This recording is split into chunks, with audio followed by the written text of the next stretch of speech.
Assalamualaikum warahmatullahi wabarakatuh.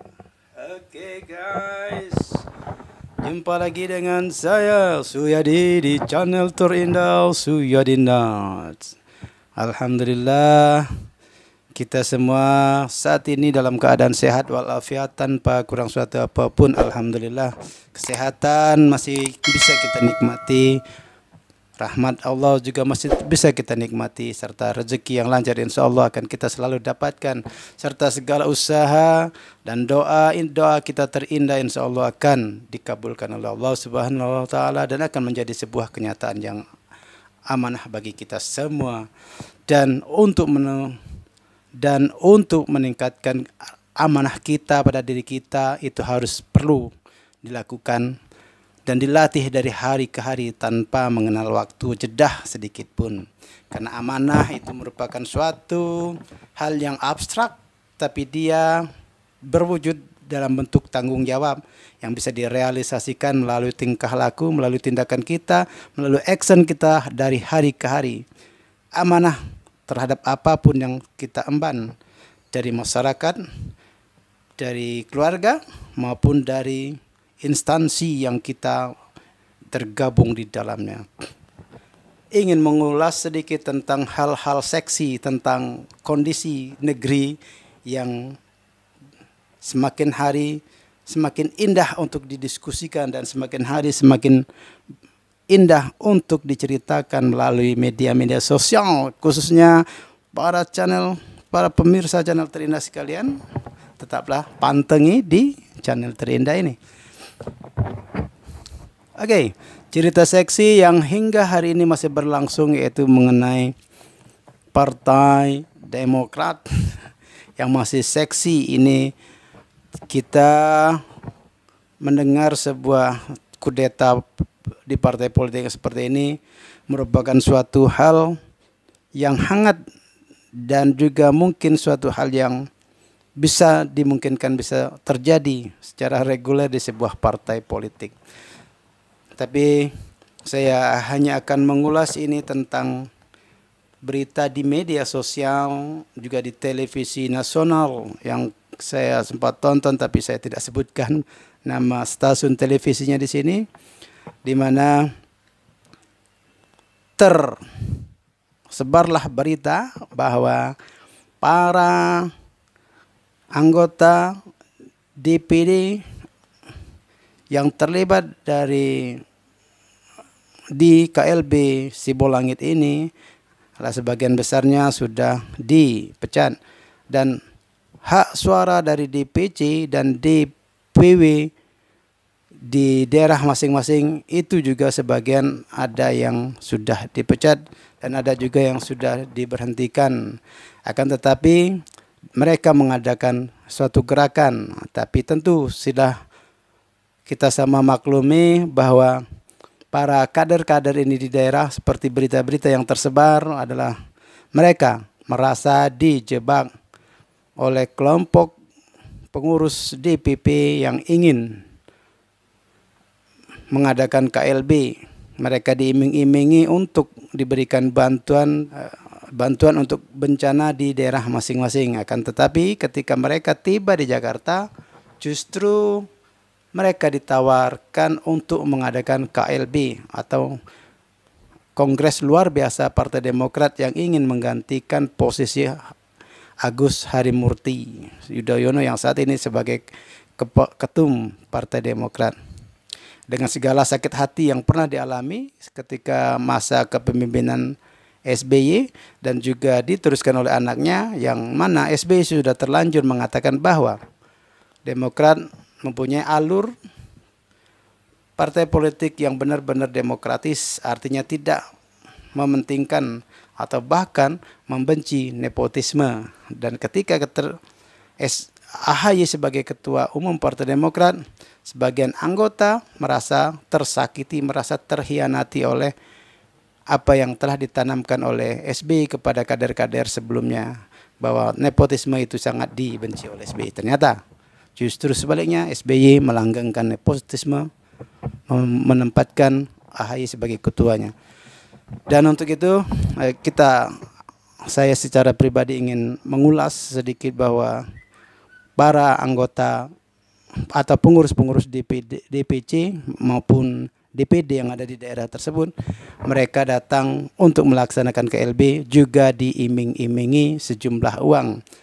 Media massa, media sosial sudah menyatakan bahwa sebesar satu suara, sebesar 100 juta rupiah satu suara. Dan dengan iming-iming 100 juta rupiah inilah ada beberapa kader yang dengan rela mengkhianati ketua DPC-nya ataupun ketua DPD-nya untuk pergi ke menghadiri KLB untuk memberikan suaranya kepada seseorang di KLB tersebut. Ya, seperti inilah proses demokrasi di negeri plus 62 yang tidak terlepas dari money politik. Kita ketahui bahwa setiap kepengurusan itu minimalnya ada minimalnya ada 3 di kepengurusan partai, kemudian ada di Dewan Penasehat ada 1 suara, kemudian ada di Orsap, bisa jadi Orsapnya kalau Orsapnya 2, Orsap pemuda dan Orsap wanita, itu artinya setiap kepengurusan minimalnya ada 5. Katakanlah ada 5 suara dari setiap kepengurusan tersebut. Ketua, sekretaris, dan bendahara mempunyai suara. Kemudian tambah ketua Dewan Penasehat di masing-masing tingkatan sampai dengan DPC 1, kemudian Orsap masing-masing 1. Karena di Orsap di ketua Dewan Penasehat ini juga ternyata tidak mempunyai suara untuk sekretaris dan bendaharanya, hanya ketuanya saja, kecuali yang pengurus inti atau pengurusan harian DPC ataupun DPD, dia mempunyai 3 suara.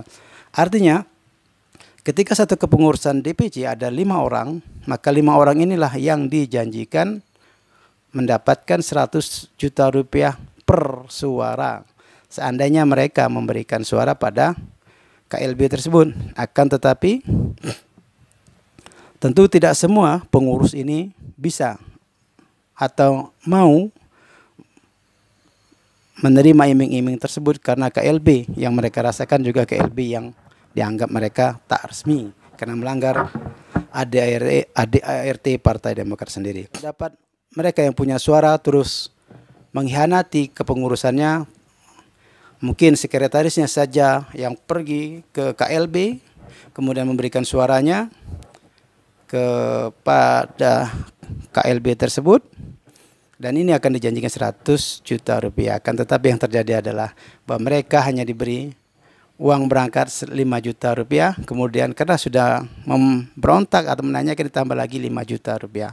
Akhirnya mereka yang mengadu ini sakit hati, hanya mendapat 10 juta rupiah. Karena mendapatnya tidak seperti yang dijanjikan, maka si orang yang bersangkutan ini melaporkan kepada Partai Demokrat yang resmi. Faktor psikologi atau faktor mentalitas dari rakyat kita sendiri, rakyat Indonesia ini. Seperti itulah pola kepemimpinan, seperti itulah pola peralihan kepengurusan dari waktu ke waktu, dan juga seperti itulah politik Indonesia dilaksanakan. Ketika ini sebagai sebuah contoh, orang yang dijanjikan 100 juta ini pergi ke Sibolangit untuk memberikan suaranya, ternyata hanya diberi 10 juta, dia sakit hati. Tentu ada sesuatu hal yang cukup menjijikkan, saya katakan di sini. Kalau seandainya 100 juta itu diberikan secara total oleh para konspirator KLB ini, bisa diyakini mereka itu tak akan bersuara. Mereka rela membela mati-matian KLB. Dan ini sangat diyakini sekali. Artinya apa? Artinya itulah mentalitas bangsa kita. Ketika sudah dia iming-imingi rupiah dan iming-iming itu dijadikan kenyataan, mereka rela untuk berjibaku, mereka rela untuk memasang badan, asalkan sejumlah rupiah itu telah diberikan sesuai dengan janji. Tapi seandainya tidak, ya seperti ini, mereka akan mengadu ke sana, mengadu kemari karena sakit hati dan lain sebagainya. Mereka atau yang saya tonton di TV itu, salah satu pengurus DPC dari daerah mengatakan, saya rela mengkhianati ketua untuk datang ke KLB dengan janji 100 juta. Ternyata diberi hanya 10 juta. Artinya apa? Kalimat yang kita dapatkan adalah saya rela mengkhianati itu ketua. Artinya dia hanya membela uang yang 100 juta rupiah itu untuk bisa berangkat ke Sibolangit memberikan suaranya dan mendapat uang 100 juta rupiah. Dan inilah mentalitas negeri kita. Dan telah menjadi sebuah rahasia umum memang hampir merata di setiap kepengurusan partai politik di negeri ini. Suksesi kepemimpinannya selalu dipoles dengan uang, selalu dipoles dengan rupiah dan dipoles dengan janji-janji. Begitupun halnya yang terjadi dengan pemilihan anggota legislatif di semua tingkatan. Rakyat yang mempunyai hak suara untuk memilih mereka. Dan untuk menundukkan suara rakyat tersebut tentu bukan visi misi, bukan ideologi, akan tetapi adalah pundi-pundi rupiah serta pundi-pundi sembako ataupun pundi-pundi bantuan kepada masyarakat. Itulah yang dicari oleh para pemilik suara dari rakyat-rakyat biasa seperti kita di sini. Dan peralihan kepemimpinan di semua tingkatan tak bisa dipungkiri bahwa keterlibatan rupiah menjadi faktor yang sangat dominan. Rakyat tak akan pergi berbondong-bondong pergi ke TPS untuk memberikan suaranya tanpa ada rupiah yang dikantonginya. Baik yang didapatnya 2 atau 3 hari sebelumnya atau bahkan yang diberikan pada malam sebelum hari pencoblosan tersebut. Dan ini kita tidak bisa ingkari bahwa inilah kenyataan demokrasi di negeri NKRI yang kita sama-sama cintai ini. Demokrasi tak semurni hati nurani. Bahkan hati nurani pun cenderung terpolesi, cenderung terkontaminasi oleh adanya rupiah-rupiah yang disebarkan oleh para kandidat, oleh para calon-calon penguasa, dan bahkan juga yang lebih memalukan lagi sejumlah besar rakyat melalui tim-tim suksesnya meminta serangan-serangan fajar demi mengisi pundi-pundi keuangan mereka mumpung ada pemilihan. Sangat miris terdengar memang. Dan inilah demokrasi di negeri kita ini tidak bisa dipungkiri sampai dengan hari ini tetap rupiah yang mendominasi demokrasi kita. Kasus kudeta Partai Demokrat ini hanya sebuah contoh yang menonjol yang sempat dipertontonkan kepada khalayak ramai bahwa seorang kandidat calon ketua umum mengkonsolidasikan suara dari setiap DPD yang ada di daerah, termasuk DPC yang ada di daerah, dengan gelontoran rupiah. Sayangnya KLB Demokrat ini mengkhianatinya, menjanjikan 100 juta dan tidak dibayar 100 juta itu. Akhirnya pecahlah ke media massa. Dan meskipun tidak keluar pecah ke media massa, saya sangat yakin dan percaya bahwa masyarakat kita tahu bahwa setiap suara itu ada rupiahnya. Dan demikianlah seterusnya sampai ke pemilihan presiden sekalipun, sampai ke pemilihan anggota DPR RI pun seperti itu.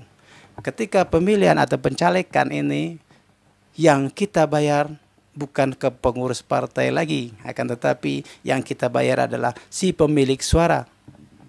Ketika kita mencalonkan diri sebagai anggota legislatif untuk semua tingkatan, siapa yang mempunyai suara untuk memilih kita? Itulah rakyat kita, rakyat kebanyakan. Dan rakyat kebanyakan itu satu suara, satu orang mempunyai satu suara. Dan sangat diyakini tidak semua suara itu murni.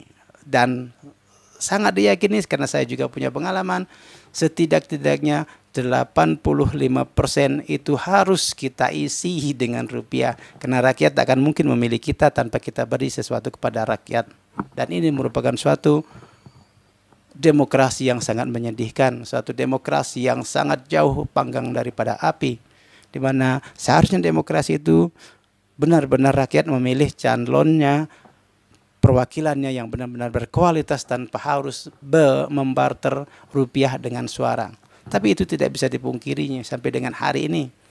Kasus Partai Demokrat ini merupakan suatu puncak gunung es yang muncul saja, tapi orang semua tahu di masyarakat bahwa proses demokrasi kita di sini adalah demokrasi berbiaya tinggi, di mana setiap suara dari masyarakat yang kita inginkan memilih kita di pencalonan legislatif tidak kita bayar dengan air ludah saja, tidak kita bayar dengan program-program kita yang indah saja, akan tetapi kita bayar dengan gelontoran rupiah. Kita poles dengan sembako-sembako sebelum hari H. Kita poles dengan acara macam-macam yang untuk menarik simpati masyarakat sebelum hari H. Dan itu semua berbiaya tinggi. Kandidat berhasil mengkapitalkan suara rakyat melalui rupiah tadi. Ini belum cukup ternyata saudara-saudara sekalian. Ternyata sang kandidat yang telah meraih suara terbanyak dari masyarakat pun tetap harus berjuang untuk mengeluarkan sejumlah rupiahnya. Karena sudah tersebar juga di masyarakat sebagai sebuah rahasia umum bahwa para penyelenggara pemilihan umum juga senang dengan bermain dengan rupiah. Penyelenggara pemilu seperti KPU ini juga banyak terdapat para oknum-oknum yang senang dengan mempermainkan suara calon anggota legislatif yang terpilih. Mereka memperjualbelikan suara dengan perhitungan-perhitungan di atas kertas dengan lawan politik bahkan di partai yang sama. Negeri ini kelak akan diatur oleh para cukong dan oleh para konglomerat yang mempunyai modal-modal besar bagi para kandidat-kandidat mereka yang siap bertarung di masyarakat, dan para cukong ini dan para investor politik ini akan memberikan sumbangan kepada calon agar mereka bisa terpilih, dan tentu sebagai imbalannya adalah proyek-proyek ketika mereka menduduki ke kursi kekuasaan tersebut. Saya tak tahu bagaimana cara mengakhirinya sebuah siklus politik atau siklus demokrasi rupiah di negeri kita ini, mengakhirinya.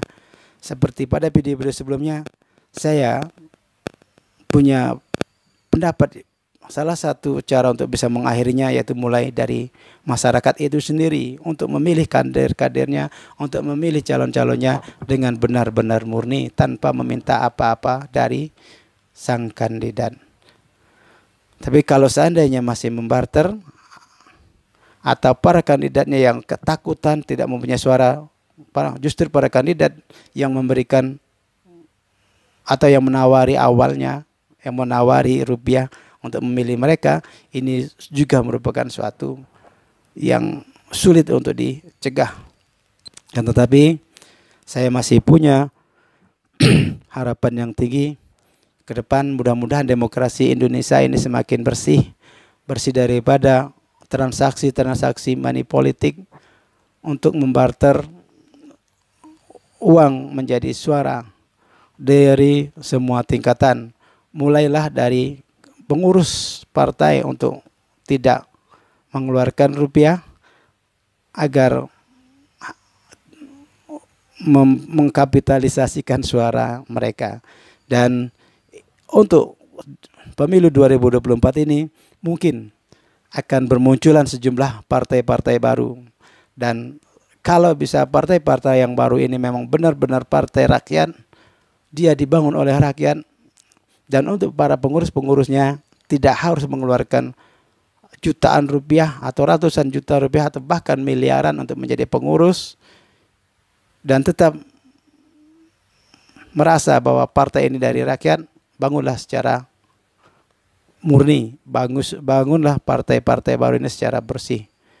Karena partai yang didirikan dengan bermodalkan sakit hati, dengan bermodalkan rupiah, saya sangat yakin dan percaya tidak akan mampu mempertahankan kesinambungan partai hingga beberapa puluh tahun ke depan. Demikian, mari kita berdemokrasi para sahabat terindah semua dimanapun berada. Berdemokrasilah dengan bersih, berdemokrasilah dengan jujur. Insya Allah nanti negeri kita pun ke depan akan bersih dan negeri kita pun akan mencapai apa yang dinamakan dengan kemah lipah loh Cinawi. Sehingga bisa kita menikmati kedamaian, ketentraman, kesejahteraan secara bersama. Bersama kita sejahtera secara bersama. Bil taufiq wal hidayah. Wassalamualaikum warahmatullahi wabarakatuh. Thank you for watching.